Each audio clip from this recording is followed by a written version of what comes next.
Hi everyone, welcome to Hidden Pearls Inspiring Stories, where we have real, meaningful conversations to help you live a more balanced and fulfilling life. Now, as Ramadan approaches, many of us see it as an opportunity for a reset, not just spiritually, but also mentally and physically. It's a time of reflection, discipline, and gratitude, but let's be honest, when it comes to our health, it can also be a bit of a challenge. For many women, Ramadan means taking on the role of preparing meals for the family, waking up before dawn to cook, and spending evenings in the kitchen. And in the midst of all this, our own well being often takes a back seat. We might skip sahur, break our fast with all the wrong foods, or struggle to stay active while fasting. And sometimes, instead of feeling refreshed by the end of Ramadan, we end up feeling sluggish or out of balance. So, how can we change that? How can we approach Ramadan in a way that sustains our energy and keeps us feeling strong? That's exactly what we are diving into today. And I'm joined by Namra, who is here to share practical, realistic tips on how we can reset our health habits during Ramadan without guilt, without overwhelm, and in a way that truly works for us.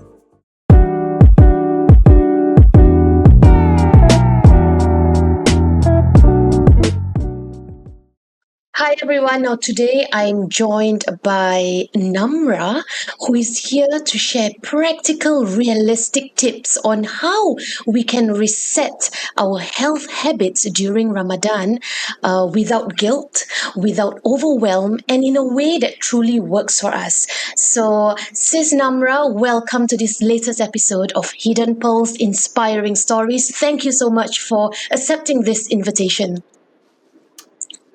Of course, I am so happy to be here. I'm so happy we bumped on Instagram, and I'm excited to kickstart this episode.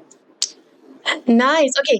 Namra, I had a chat with you earlier, but not my listeners. Maybe you want to give us a little background about yourself. Absolutely. Okay, so I am a certified nutritionist and also a personal trainer. I got my bachelor's in food science and human nutrition in Australia in a couple of years ago, maybe like 5 years ago. This was like right around COVID. Didn't get to work in the nutrition industry straight away. So I'm happy that I managed to pivot into the nutrition and fitness space. I myself have been strength training for the last 12, 13 years. And I just love all things food and all things strength training. Nice. Okay, me too. More on food though, but I'll get. Oh yeah, okay. I promise you, I'll try my best to behavior on the fitness scale. Okay. Now, okay. Let's dive into things right now. Now, we all know that Ramadan is a time where many of us seek a reset, be it spiritually, mentally, and also physically. Women often take on the responsibility of preparing meals for the family during Ramadan, sometimes at the expense of neglecting their own health in the process. Now, how can we prioritize our own nutrition and well being while still managing everything else, Namra? Yeah, no, look, spot on. I come from an Indian family, and I know a lot of women in a lot of the communities across, across ethnicities. Generally, women do take on the role in the kitchen. But I think that's the perfect opportunity to come up with better menus, if you will, or better items, healthier alternatives, because you're technically in control of like the choices pretty much your entire family makes. So what I've seen a bit of shift where people are like looking to have healthier alternatives, you know, for example, even the nasi lemak. I've had people just switch from full fat coconut milk to lower fat or like skimmed coconut milk just by making that one swap.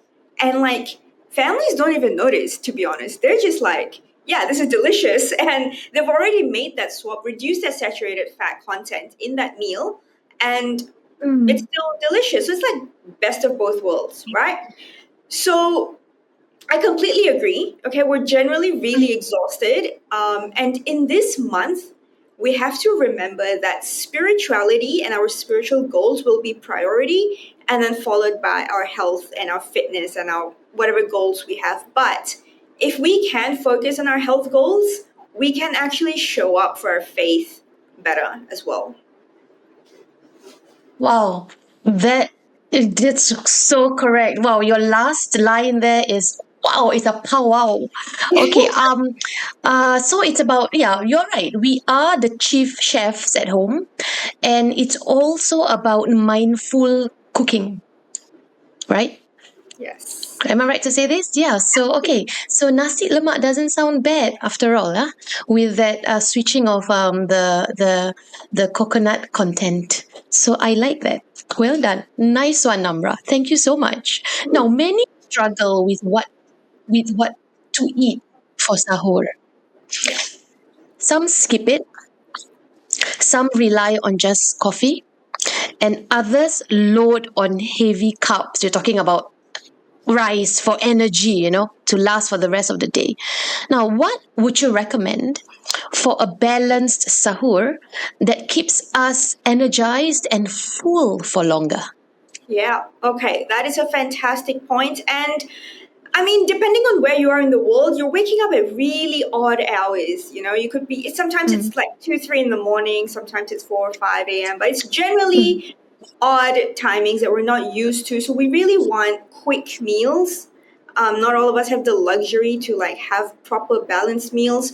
But at the end of the day, I try to encourage all my clients to go for at least 1 or 2 forms of whole grains, because that will really keep you fuller for longer, keep your blood sugar, give you that slow release energy. mhm, Yeah, so whole grains are fantastic, whole grain bread, whole grain rice, chapati, all that stuff. I mean, even roti prata comes in whole grain now, apparently. So that's it. There you mm. go, another swap for you right there. And I then see. have try to have a bit of fiber. Every time I say fiber, people are like, "Oh my god, there's no way I'm eating spinach or broccoli at 4 in the morning." And I'm like, "You don't have to, because that's not the only thing that gives you fiber, Mm, right? We're talking mhm, fruit, we're talking whole grains, we're talking legumes. Legumes is very common in the Indian and Arab cuisine, not so much mhm, in Malays or in Chinese cuisines, but that's something you can look to incorporate, even dal, chickpeas, red kidney beans. All of these things will give mm, you fiber. Again, keep you fuller for longer. And then lean protein, right? We're talking chicken, chicken breast, chicken thighs. Really not as bad as people have demonized it to be. It's still fairly decent. Um, you've got fat-free, sort of lean beef cuts, fish, mhm. tuna, sardines, eggs. All of these can work, especially for like ethnic meals. We do sometimes have like a full-on curry meal. So if you can have a little bit of all these different components, have a bit of fruit, have your dates, I think you'll be all set. Wow, I think yeah, I am all set, and believe it or not, I'm actually quite motivated to prepare sahur for the family. Incorporating like whole grains, whatever you said, whole grains and fruits and lean proteins. Because I have children, so I Yeah. just want to be mindful of a very wholesome sahur for them. Now that is the morning meal, right? And now, um, we know that breaking fast is another challenge as well. Yeah, sometimes we overeat. There are so many food bazaars out there, and we end up buying so many types of not so healthy food. We overeat, and we go straight for fried and sugary food. Now, what are some smart balanced choices to break our fast with? Okay. So fantastic. See, the first comparison I like to make is often we hear that don't go grocery shopping when you're hungry or like on an empty stomach, because you will Mm, tend to buy a lot of unnecessary things, especially if you go in without a plan, because you're hungry and you think you're going to be eating all this stuff, but then by the time you get home and you prepare your meal, you're like, you know what, I didn't really need all this food. So I like to approach iftar in the same way. I like to have a bit of plan. I'm not very social, so I don't go out for iftar for like maybe I would say more than 3 to 4 times in the entire month. But I know a lot of people, they've got bigger families, bigger social groups, and they end up going maybe 3 to 4 times in a Mhm. week. But then the Mm. other days, right? Again, it's always going to be about balance. It's always going to be, Okay. okay, so if these are the days I can't really control that much, on the days that Mhm. I am home, I'm going to be super disciplined, super spot on. I'm going to have a plan. And the plan is usually start slow. Okay, you break your fast with your little date, glass of water. Okay, let's not break our fast with just a glass of like sugary I don't know what we drink, like a syrupy drink or whatever. Yeah, syrup. Yeah, Maybe you're right. so let's just be super mindful about that. I think we get so caught up in like all these different Yeah. rules and all these different tips and like this expert is going to give me a blueprint. It's just like take a step back. Just take a step back and just be a little bit more in tune with your life and be like I'm just going to start slow. One date, glass of water, go pray maghrib, let that settle in, come back and then have a balanced meal. Again, incorporate all the different food groups, and then you're done. Well, that's going to be quite hard, Namra. It's going to be quite hard because that involves a lot of discipline. Now I'm thinking of my husband, who is so excited to break fast, Yeah, and he sees a feast of food because usually my mother-in-law will cook a spread, a yeah, feast. yeah. So it that whatever you just said just now, or like eat a date first, drink water, do your maghrib, and then come back to the table for a balanced meal. Now that requires a lot of willpower. But Absolutely. right, yeah, but I really like my takeaway from what you just said is about that balance. That it's okay to have that feast during the weekend, and then when you come back, you self discipline yourself. Yeah, and it's not Yes. usually So just the weekend, right? Especially when we're breaking fast yeah, with like the families, and I understand there is going to be a yeah, feast, it's a potluck right? time. Yeah, and there's going to be so much Yeah, food. And I think, again, then we need yeah. to take another step back and be like, if I am in control of like the kitchen or the decisions, then I can take it upon myself to maybe tweak things a little bit. I do think a lot of us are currently over consuming. I think in our communities, overconsumption can be a little bit of an issue. But then Mhm. we take the responsibility and we talk to our families, we talk to people, we remind each other that the whole point of this month is to remind ourselves that we have a lot of blessings and how we're supposed to be utilizing these blessings instead of taking advantage of everything that we have. Beautiful. This is a very beautiful reminder. Very nice. Now, Namra, I think we should also talk about the importance of staying hydrated, right? Now, how can we stay hydrated, right, throughout the night without feeling too bloated? Sometimes I don't really like to drink water because it will interrupt my sleep. So, what's your tip on this, if you have any? Yeah, we're not camels. We don't need to be stocking up on water. I love, and this is where hydrating fruit and vegetables come in, right? Things like watermelon, things like cucumber, honeydew, even orange. Anything that is food that will give you that hydration as well. Reduce salt in our meals because when we have really salty food, a lot of sauces, a lot of sodium, that can make us a lot thirstier as well. Um, Mm. yeah, so just incorporate more of these hydrating fruit, control your sodium levels. I think that's a better way to, rehydrate instead of being a camel. Oh, okay, okay. Because we always, we talk about drinking like 8 glasses, 10 glasses of water, but hydration is not just about water. It's Yes. about taking, from other sources like fruits. Oh my God, I am learning so much. And why? Because you are a certified nutritionist. So Alhamdulillah, I am learning so much. And believe it or not, I'm actually taking notes, so that I can refer to during the month of Ramadan to be mindful in preparing sahur and iftar for my family. Okay, now we've talked about diet, right? So that aside, great tips there. Now we're going to move on to fitness and movement, because like we also want to take advantage of this month, with the mindful eating, and also to hopefully to lose a bit of excess fats, excess weight. Now many women, right, they are unsure if they should even exercise while fasting. So now, is it okay to work out, and what types of workouts are best? Okay. Yeah. No, this is fantastic. I often hear people saying, "Oh, you should either completely cut back on exercise, or you should just do yoga and just Mm, gentle stretching." Look, nothing mhm, wrong with gentle stretching and yoga. So there's mhm, two ways to approach this. The first group of people or women would be those who are already regularly exercising. They're already going to the gym, they're already running, they're already doing some form of physical activity 3, 4, 5 times a week. These mm, women will have no issues continuing their physical activity during this month. Having said right. that, there's two Mm, things. They will have to adjust their timing.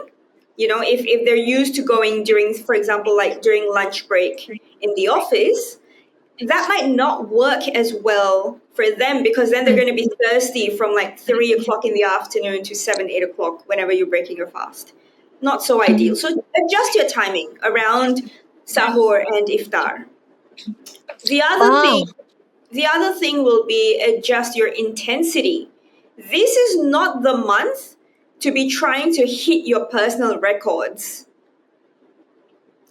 This is, this is the month where you want to go into maintenance or even mhm, reduce your intensity. Very quick example, if you're training for a marathon and your marathon's coming up, you still want to continue training for it. You don't want to be mhm, going for your best timing during Ramadan. I think that would be a little bit um, difficult, unless of mm, course you're running after iftar and you're fully fueled and you've got your hydration going and you have a plan. And then if you're mm. going to the gym and you're doing 100 kilo deadlifts on a regular day, just bring it down to 70, 80%, which would be 70, 80 kilos instead. Right. So this is the first group of women, right? Women who are already exercising, they already know what they're doing. This is just this Ramadan is just another day for them. We don't stop going to school, we don't stop going to work. Why should we stop Mm, exercising, right? Like this yeah, is not a month to just be sleeping and eating, that's right. right?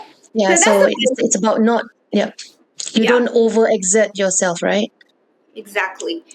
And then you've got like the second group of women who who haven't been exercising regularly. Maybe they're just going on walks, doing their occasional maybe Zumba lessons, yoga Yeah. lessons. Okay, Not that's too me. Okay. Yeah. frequently. Okay, so then women, Yeah. I don't think this is the month for them to be starting a strict 3 to 4 times a week Yeah. exercise regime. Just Mm-hmm. continue Okay. continue what you're doing. You're going on brisk walks before Ramadan. Yeah. During Ramadan, let's just go for your brisk Mm-hmm. walks, maybe in between iftar and isha, or after isha. Ah, okay. But before iftar is also possible, or early morning, like 7 a.m. is also possible, right? Ah, Whatever absolutely. works for you, right? Yeah. Exactly. Yeah, because Yes. I totally get it. If it's midday during lunchtime, it's going to be quite tough. Yeah, because you get thirsty, you get tired. So I like what you said earlier on, whatever time that suits you. It can be right after your sahur, after your fajr prayer, or before your iftar, whatever works for us. And don't break your personal record. Just don't overexert, go slow, and yeah, basically just maintain a steady, consistent exercise routine that you have always, you always have, right? Yes. Absolutely. Okay.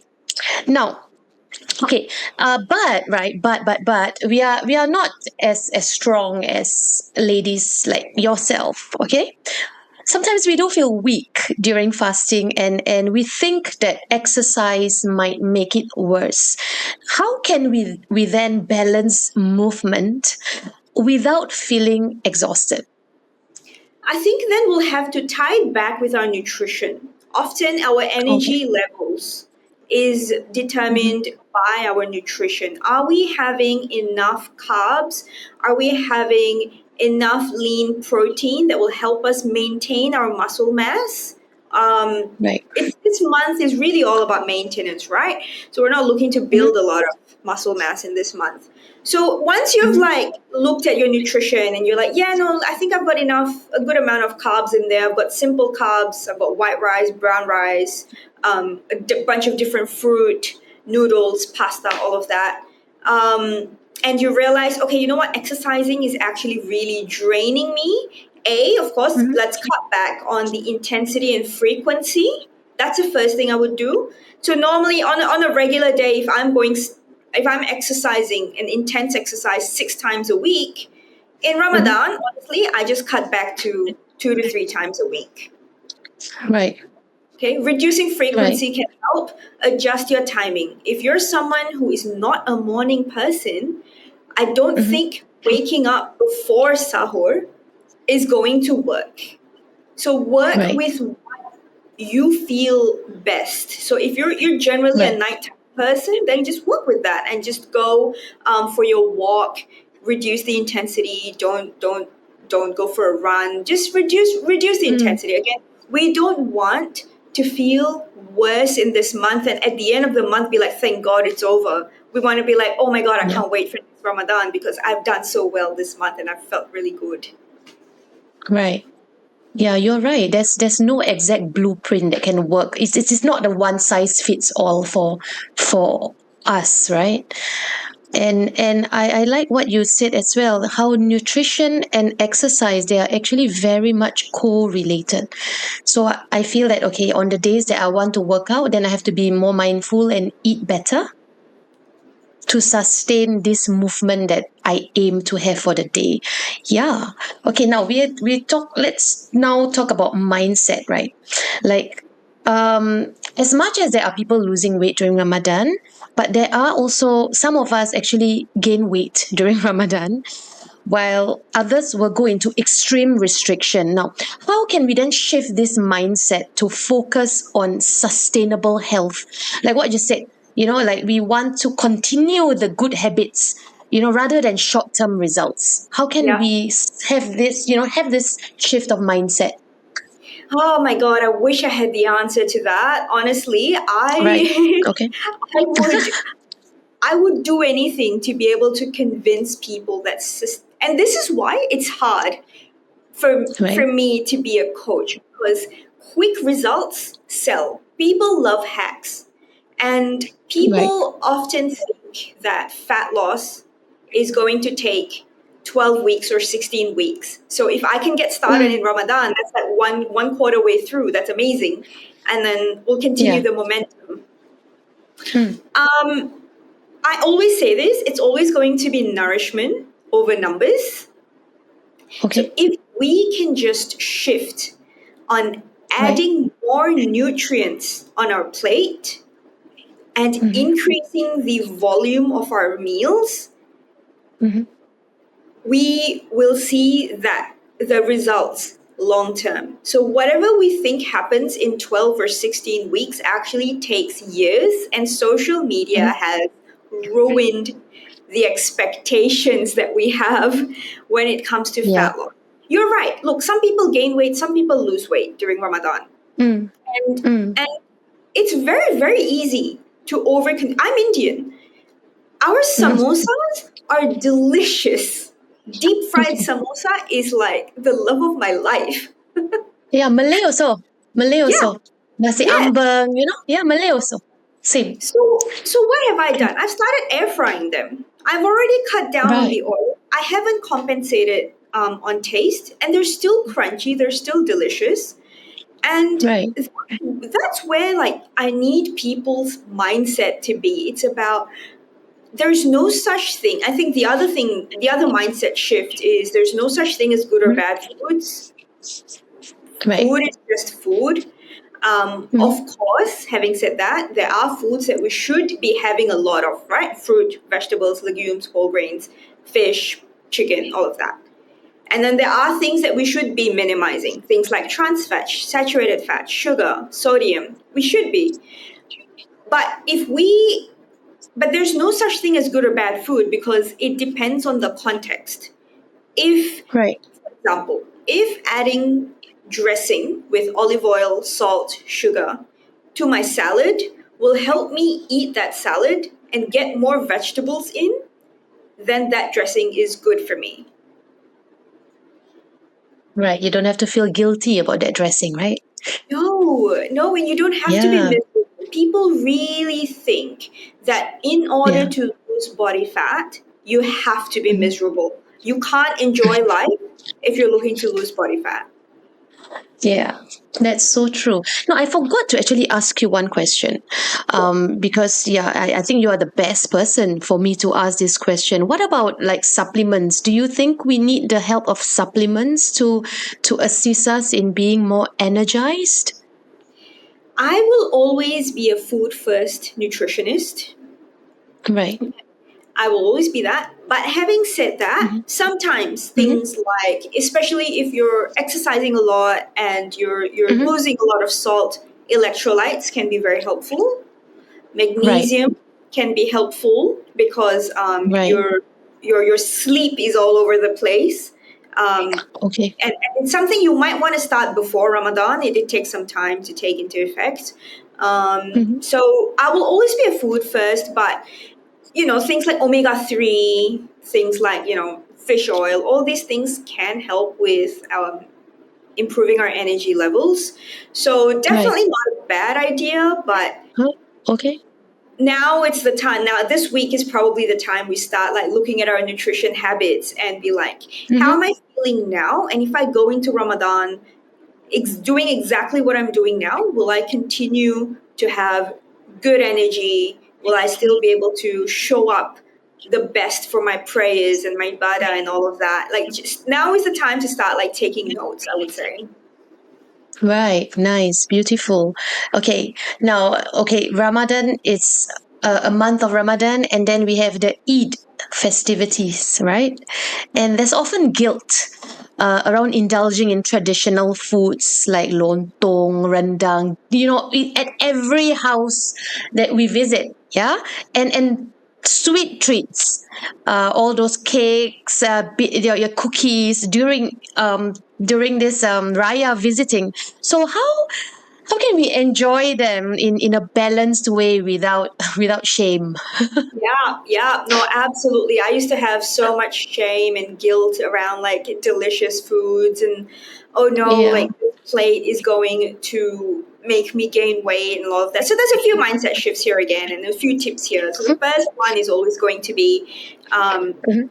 the 80-20 rule. So Okay. 80% of the time. So that can be 80% of your day, your week, your month, your year, 80% of your meals. So if, for example, in a week, if you're having 21 meals, 80% Mhm. of that comes to roughly about 15, 16 meals. If Yeah. those meals, you can nail them by having balanced and varied, so a good variety of dishes. Mhm. Rebalance means you have your grains, your protein, your fiber, all of that, unsaturated Right. fat. Then the remaining 20% of your meals Mhm. will not make a dent in your overall Right. health and fat loss goals. Okay. The 80-20. Right. Okay. So Ramadan got to be really conscious. Try to make it a 80 so that we do not we won't be guilty during the Raya visiting. Correct? Is I this mean, where you're during getting it Raya, right? even during Raya visitings as well, right? If you think Yeah. about it, you're still going to work. You're not eating Raya meals 3 times a day, 7 days a week. Mm, mm, mm. So But on one day, many times, five to yeah, seven times. yeah. So if you have multiple ones in that day, then the week coming up to Yeah. that, you Ah. can instill some better habits. So that's the first thing I would say. Just when Right. you can control, the problem is not going to be social gatherings and parties and all of that. The problem is Yeah. what do we do before that? Are we actually thinking and being mindful of the times where we can be in control? So that's the first. Right. The 80-20 rule is an absolute lifesaver. Mm. The other thing is, even when we go to these houses and we do these visitings and all of that, I know it's difficult. Trust me, I I know. Yeah, But my aunties cook very well. yeah, portion control is Okay. something that we Mm. should all be practicing. Even in terms of Islam, we're often taught that overindulgence is not really encouraged. So Okay. portion control can help with that, right? Take a plate. Instead of like grabbing the entire jar and just like snacking and just going on and on from the jar, just take a plate, portion it out, and then like every time your plate's finished, just check in with yourself. Mentally check in. Do I still want more? Am I okay? Sometimes once you do that check in, you're like, you know what, I'm okay for a while. And then like a couple of minutes later you grab something else. And then you Mm. just keep doing that. Just being mindful and present is the key here. Yeah, you're right. You're being mindful and present. So as you snack on the cookies, you're like, okay, next house is this auntie. Okay, she's cooking this and she bakes good cookies. Okay, stop now. Yeah, you're right. Being mindful, being present in the moment in every home. Okay. Namra, it has been such a wonderful session, very enriching for me, and I'm sure for the listeners out there. Now, if you could give women, right, one golden rule for nutrition and movement in Ramadan, what would it be? Oh, in Ramadan, less is more. So when I say less is more, it's basically just tune in with yourself, with your energy levels. Don't Mhm. set unrealistic goals. Oh my god, I used to be that person who would have like 20 goals in Ramadan, whether those were like memorizing like 10 extra surahs. And this was me while going to university, working full time, and also like tutoring. And on top of that, I was like, you know what, I'm gonna memorize like extra 20 surahs this year. And like I didn't even get one in Yeah. that year, to be honest. Like, who are we kidding, right? With those immense goals set. It's yeah, no. So just So have true. one goal. One simple goal can be, you know what? I'm going to walk to the masjid 3 times a week. Mm. Um, for Tarawih, for example. If you live close Mm. enough. If not, it can be just a walk around the park. It can be anything. It depends on, your Yeah. circumstances. Right. I'm going to make one healthier dish every other day, and this will be like our traditional dish, and I'm going to have healthier version of this, and we'll see how we go. We'll experiment with these dishes. So just less is more. Be more present, be more mindful. Beautiful. I love it. I love today's session so much. And very geared up to start Ramadan right physically. And thank you so much, Namra, for today. And okay, if they want to follow you, you are on Instagram, right? Yes, I And am. what's your Instagram handle? It's what is it? Oh, nutrition with Namra. Yeah, so but don't worry, so listeners, I mean, if you're listening to this, I will put your link over at our site. Yeah, so I'm sure if they have any DMs, I'm sure you'll be okay to answer, right, Namra? Absolutely. Send any questions you Oh, have. oh, thank you so much, Namra, and I wish you a blessed Ramadan. You too. Happy Yay! fasting. See ya.